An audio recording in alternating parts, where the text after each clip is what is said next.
Tribuners, Rakib Sahubawa resmi dilantik jadi penjabat Bupati Maluku Tengah.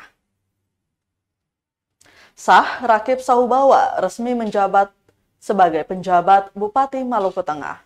Ia telah dilantik Gubernur Maluku Murad Ismail di lantai 7 kantor Gubernur Maluku, Selasa 12 September 2023 hari ini. Rakib Sahubawa memiliki masa jabatan maksimal 1 tahun sebagaimana terdapat dalam salah satu poin SK Menteri Dalam Negeri nomor 100.2.1.3 garis datar 3683 tahun 2023 tentang pengangkatan penjabat Bupati Maluku Tengah. Murad Ismail dalam sambutannya mengatakan, penjabat harus mampu menyelesaikan sejumlah persoalan di Kabupaten Maluku Tengah. Ia menambahkan penjabat Bupati Maluku Tengah mempunyai tugas diantaranya memimpin pelaksanaan urusan pemerintahan yang menjadi kewenangan daerah sesuai ketentuan perundang-undangan dan kebijakan yang ditetapkan bersama DPRD.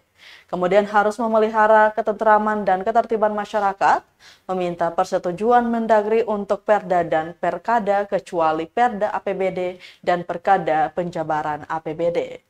Selanjutnya melakukan pengisian pejabat dan mutasi pegawai, membuat program kebijakan yang berbeda dengan pejabat sebelumnya dengan mendapat persetujuan Mendagri. Kemudian memfasilitasi pelaksanaan pemilihan umum dan pemilihan kepala daerah tahun 2024, serta menjaga netralitas ASN dan melaksanakan tugas selaku Ketua Satgas Penanganan COVID-19. Sahubawa juga diharuskan meninggalkan jabatan sebagai sekretaris daerah dan menunjuk penjabat sekretaris daerah yang baru.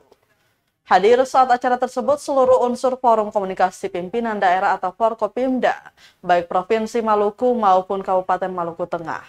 Sekda Maluku Sadlili, Ketua TPPKK Maluku Widya Pratiwi Murad, penjabat Wali Kota Ambon Bodewin Watimena.